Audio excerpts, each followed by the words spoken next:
Hi yes welcome to our channel. Present మనతో పాటు దాము బాలాజీ గారు సీనియర్ జర్నలిస్ట్ ఉన్నారు. వారితో ఒకసారి మాట్లాడదాం. సార్ నమస్కారం సార్. నమస్తే. సార్ రాజమౌళి గారు నాకు రాముడు అంటే ఇష్టం లేదు అని చెప్పేసి మరొక ట్వీట్ చేసినట్టుగా ఒక ట్వీట్ అయితే వైరల్ అవుతుంది సార్ ఫుల్ గా.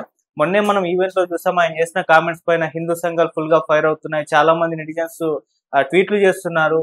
మరి ఇప్పుడు మళ్ళీ రాముడు అంటే ఇష్టం లేదని ఎందుకు ట్వీట్ చేశారు, మరి దీని పట్ల హిందూ సంఘాలు ఏ విధంగా రియాక్ట్ అవుతున్నాయి అంటే, ఒక పక్కన ఆయన శ్రీరాముల వారితో సినిమా తీస్తున్నారు, మరో పక్కన ఈ విధంగా ఇష్టం లేదని పోస్టులు పెడుతున్నారు. మరి దీన్ని ఎలా అర్థం చేసుకోవాలి? మరి ఇప్పుడు హిందూ సంఘాల నుంచి ఎటువంటి రియాక్షన్స్ వస్తున్నాయి సార్?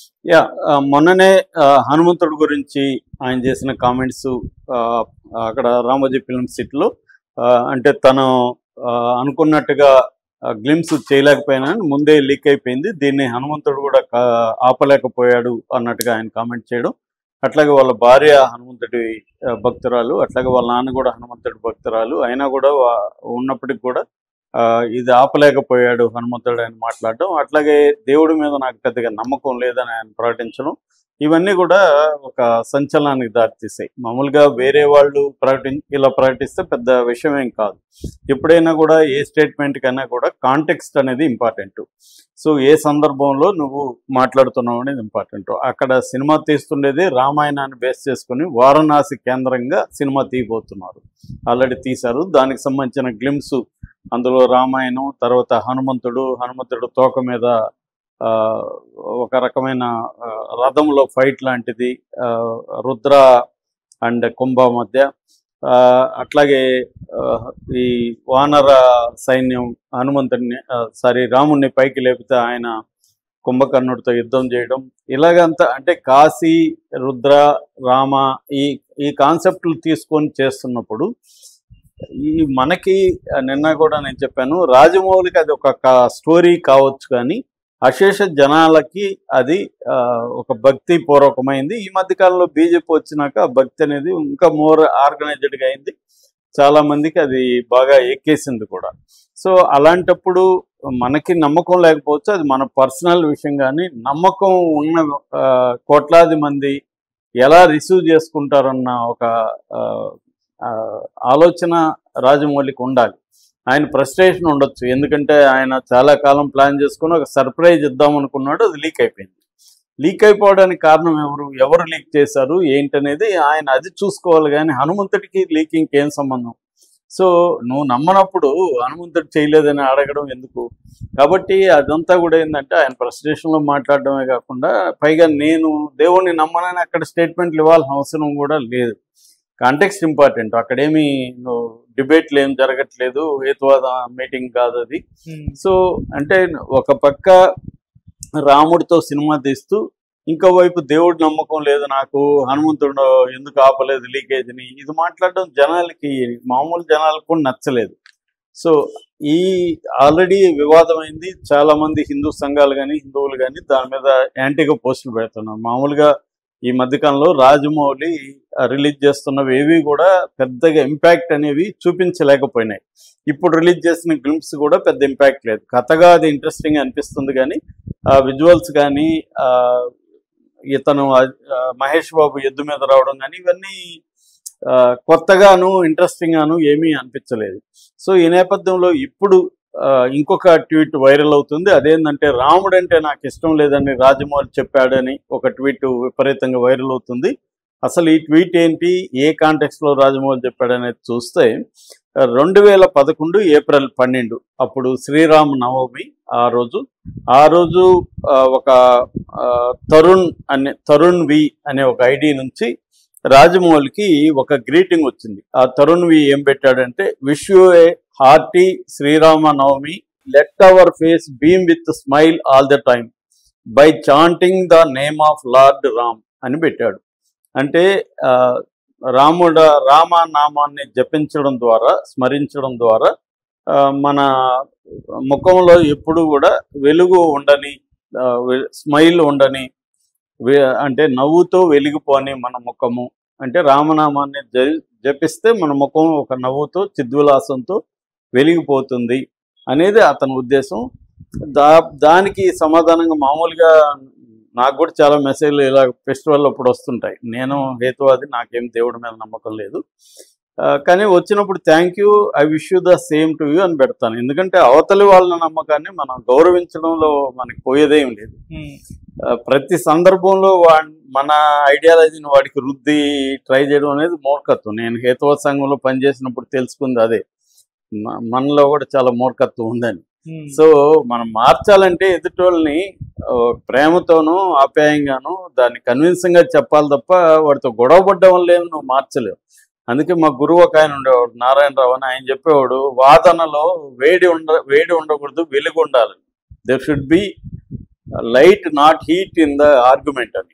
కానీ మన ఆర్గ్యుమెంట్స్లో వేడి మాత్రమే ఉంటుంది, వెలుగు అనేది ఈ మధ్యకాలంలో కనబడట్లేదు. అది అందరికీ వర్తిస్తుంది. మతాన్ని నమ్మేవాడు, దేవుణ్ణి నమ్మేవాళ్ళేమో నువ్వు దేవుణ్ణి నమ్ముతావా సస్తావా అన్న రీతిలో వాళ్ళు బెదిరిస్తూ ఉన్నారు. దానివల్ల ఎవడు మారడు. అట్లాగే హేతువాదులేమో దేవుళ్ళని ఎగతాళి చేయడం, దేవుళ్ళని నమ్మే భక్తుల్ని ఎగతాళి చేయడం, లేకపోతే వాళ్ళని మూర్ఖుల్లాగా పనికిమాలిన వాళ్ళలాగా ట్రీట్ చేయడం అనేది కూడా కరెక్ట్ కాదు.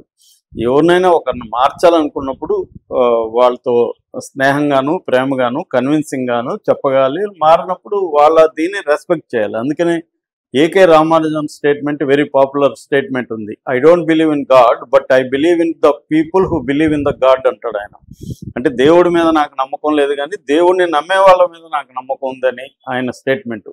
సో మెజారిటీ ప్రజలు దేవుళ్ళని నమ్ముతున్నప్పుడు దాన్ని రెస్పెక్ట్ చేయాల్సిన అవసరం ఉంది. ముఖ్యంగా పబ్లిక్ ఫిగర్స్ ఈ విషయంలో జాగ్రత్త తీసుకోవాలి. సో ఈ అబ్బాయి ఇలా పెట్టినప్పుడు thank you, I wish you the same అని పెడితే పోయేదేం లేదు.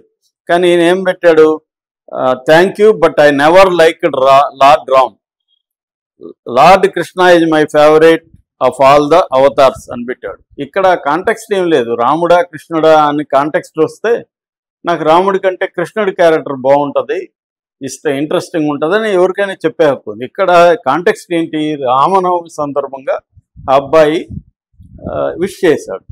ఈయన thank you, I wish you the same అంటే అయిపోయేది. కానీ అలా చేశాడు మొత్తానికి రాజమౌళి. కాకపోతే ఇది ఎప్పుడు 2011లో, అంటే 14 ఏళ్ళు అయిపోయింది. 2011లో చేస్తే దీన్ని ఇప్పుడు బయటికి తీసుకొచ్చారు. ఇది ఎందుకు తీసుకొచ్చారంటే కాంటెక్స్ట్ అది. ఇప్పుడు ఎప్పుడైనా మనల్ని పాస్ట్ వెంటాడుతూనే ఉంటుంది, ఒక భూతంలాగా ఒక దెయ్యంలాగా. మన గతం అనేది మనల్ని ఇప్పటికీ వదిలిపెట్టదు, వస్తుంటుంది. కాకపోతే మనుషులు మారచ్చు.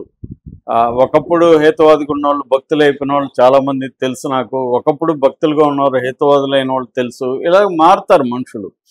కానీ రాజమౌళి ఏంటంటే ఇప్పుడు దేవుడిని అవమానించాడని, హనుమంతుడిని అవమానించాడని, దేవుడు లేడని చెప్తూ దేవుడి సినిమాలు ఎందుకు తీస్తున్నాడని ఇది ఎక్కువ విమర్శలు వస్తున్నాయి. కాకపోతే ఇక్కడ చాలామంది విమర్శిస్తుండేది ఏంటంటే, రాముడు అంటే ఇష్టం లేదంటున్నావు, దేవుడు అంటే నమ్మకం లేదంటున్నావు. అలాంటప్పుడు రాముడి మీద సినిమాలు తీసి డబ్బు సంపాదించుకోవడానికి రాముడిని నీ లాభం కోసం రాముడిని ఉపయోగించుకోవచ్చా, ఇది కరెక్టేనా అనేది అడుగుతున్నారు. నిజానికి ఇవాళ దేవుడిని నమ్మేవాళ్ళు, బాగా భయంకరమైన భక్తులు కూడా దేవుడు వ్యాపారమే చేస్తున్నారు. ఇప్పుడు తిరుమలలో కుంభకోణాలు మనం చూస్తున్నాం. విపరీతంగా తిరుమల దేవుడి డబ్బు తినేస్తున్నారుగా వీళ్ళందరూ. మరి నిజంగా వీళ్ళందరూ మళ్ళీ పదే పోయి దర్శనాలు చేసుకుంటుంటారుగా. ఇప్పుడు రోజా మీద, బోమన్ కరుణాకర్ రెడ్డి మీద, అంతకుముందు తెలుగుదేశం వాళ్ళ మీద, అందరి మీద ఈ ఆరోపణలు ఉన్నాయిగా దేవుడి డబ్బులు తినేస్తున్నారని. మరి వీళ్ళు నిజంగా భక్తులైతే తినకూడదు కదా దేవుడి డబ్బులు, మరి ఎందుకు తింటున్నారు? ఇక్కడ భక్తే డబ్బే, దేని దారి దాందే. మన ఇండియాలో భక్తి అనేది అతిపెద్ద వ్యాపారం. ఏది వ్యాపారానికి, వాణిజ్యానికి, వ్యాపారానికి, డబ్బుకి అతీతమైంది ఏది లేదు. అన్ని రకాల ఎమోషన్స్ని అమ్మకానికి పెడతారు, కొనుగోళ్ళు ఉంటాయి. అట్లాగే భక్తి కూడా ఎమోషనే, భక్తి కూడా ఒక నమ్మకమే, దాన్ని కూడా అమ్మకానికి పెడతారు. చాలామంది నేను చూస్తుంటే చాలా పరంభక్తులుగా ఉంటారు. రికమెండేషన్ పట్టుకొని డబ్బులు ఇచ్చి ముందుగా వెళ్దామని, దేవుడి దగ్గర ఎక్కువ గడపదామని నానా పనులు చేస్తుంటారు. మరి నీ అంత భక్తి ఉండేవాడు క్యూలో ఒక 10 గంటలు 5 గంటలు నిలబడి వెళ్ళాలి కదా. కానీ మ్యానిపులేషన్స్ ఎందుకు చేస్తారు అంటే వీలైనంత థియరీ, ప్రతి ఒక్కరూ వీలైనంత నమ్ముతారు తప్ప సీరియస్గా భక్తితో ఇలా ఉండాలనేది ఎవరు చేయరు. భక్తే మిగతా లైఫ్లో భాగాలు, మిగతా వాటికి అనుకూలంగా నడుచుకుంటుంటారు. సో అలాగా ఇప్పుడు ఓన్లీ రాజమౌళి మాత్రమే వ్యాపారం చేస్తున్నాడా, భక్తితో ఉండేవాళ్ళు కూడా వ్యాపారం చేస్తున్నారు కదా అనేది వస్తుంది. ఏదేమైనా రాజమౌళి అనవసరంగా వివాదాలను కొని తెచ్చుకుంటున్నాడా, లేకపోతే ప్లాన్డ్గా వివాదాలు, ఎందుకంటే ఇవి మంచిగా రావట్లేదు కాబట్టి, తాను వదులుతున్న ఇది మంచిగా రావట్లేదు కాబట్టి కావాలని ఇలా మాట్లాడడం ద్వారా వివాదాలు వస్తే పాపులర్ అవ్వచ్చు అని ఏమన్నా ఉందా? ఎందుకంటే సినిమా వాళ్ళు చాలామంది తెలిసే వివాదాలని క్రియేట్ చేస్తారు. ఎందుకంటే ఇప్పుడు నీ సరుకులో పసలేనప్పుడు వేరే వివాదాలు క్రియేట్ చేయడం ద్వారా ఇది పాపులర్ అవ్వచ్చు. అలాగే ఏమన్నా రాజమౌళి చేస్తున్నాడా? చేయడానికి గ్యారంటీ ఏంది? ఎందుకంటే రాజమౌళికి మార్కెట్ ఎక్స్పర్ట్ ఆయన. నాకు తెలిసి ఇండియాలో ఇంకే డైరెక్టర్ కానీ ప్రొడ్యూసర్ కానీ రాజమౌళి అంత మార్కెట్ ఎక్స్పర్టైజ్ ఉన్నవాళ్ళు లేరు. కాబట్టి ఆయనకి తెలియదా ఇది? మనకి మాత్రమే తెలుసా? మనం ఆయనకంటే తెలివైన వాళ్ళ కాదు కదా. సో ఆయనకి మార్కెటింగ్లో మన అందరికంటే తెలివి ఉంది. సో ఆయన ఒక మాట మాట్లాడుతున్నా అంటే దీని రిపర్కషన్స్ ఏంటి, దీని రియాక్షన్స్ ఏంటి అని తెలియకుండా ఫ్రస్ట్రేషన్లో మాట్లాడడానికి కూడా అనుకోవడానికి లేదు. ఆయన కూడా ప్లాన్డ్గానే మాట్లాడి ఉండొచ్చు. పబ్లిసిటీ ఈజ్ గుడ్ అని ఆయనకి అనిపించుండొచ్చు. లేదు, తన మీద వస్తున్న నెగిటివ్ దాన్ని డైవర్ట్ చేయడానికి కూడా, టాపిక్ డైవర్ట్ చేయడానికి కూడా ఆయన ఎత్తుగడగా కూడా చేస్తుండొచ్చు. చెప్పలేము. ఏదేమైనా దీనికి ఇప్పటి వరకు అయితే రాజమౌళి నుంచి సమాధానం కానీ రియాక్షన్ కానీ లేదు. ఈ రోజు కానీ రేపు కానీ రియాక్షన్ ఏమన్నా ఉంటుందా అనేది చూడాలి. Okay sir, thank you so much.